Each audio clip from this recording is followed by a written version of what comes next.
একদিন সকালে আশ্রমের উঠোনে কয়েকজন যুবক বসে পড়াশুনো করছিল।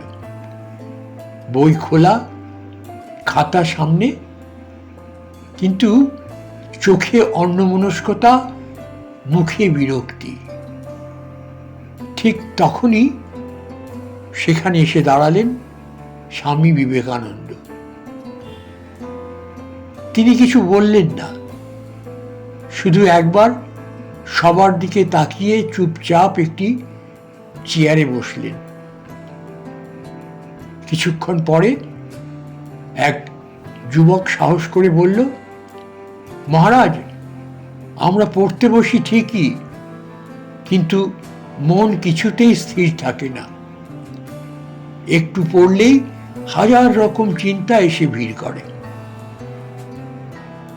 স্বামী বিবেকানন্দ মৃদু হেসে বললেন, তোমরা কি জানো মন কেন পালায়?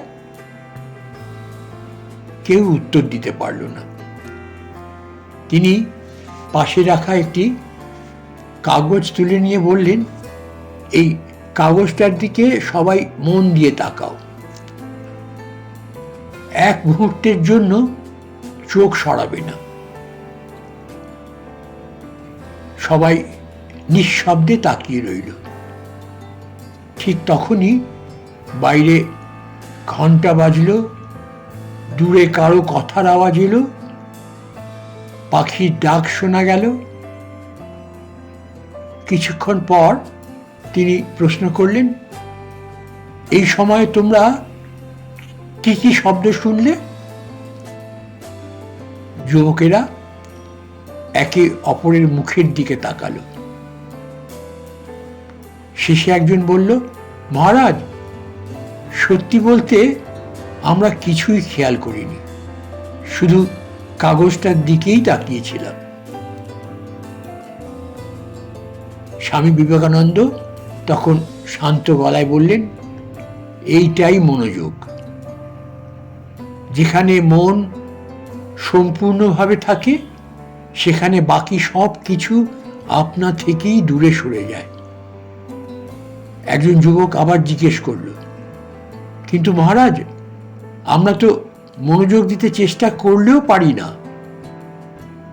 তিনি একটু গম্ভীর হয়ে বললেন, মনোযোগ জোর করে আনা যায় না। মন সেখানে থাকে যেখানে তোমার আগ্রহ থাকে।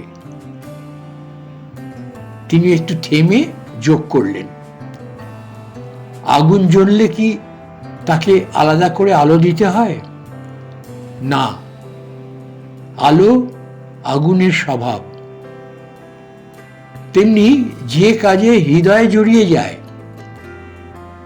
সেখানে মন আপনাতেই স্থির হয়। সবাই নীরবে শুনছিল।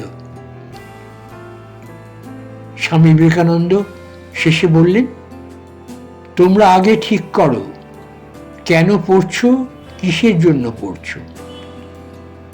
উদ্দেশ্য স্পষ্ট হলে মনোযোগ আর আলাদা করে ডাকতে হয় না, সে নিজেই এসে বসে। সেদিন আশ্রমের উঠোনে পড়াশোনা আবার শুরু হলো, কিন্তু এবার বইয়ের পাতার সঙ্গে সঙ্গে মনও সেখানে উপস্থিত ছিল।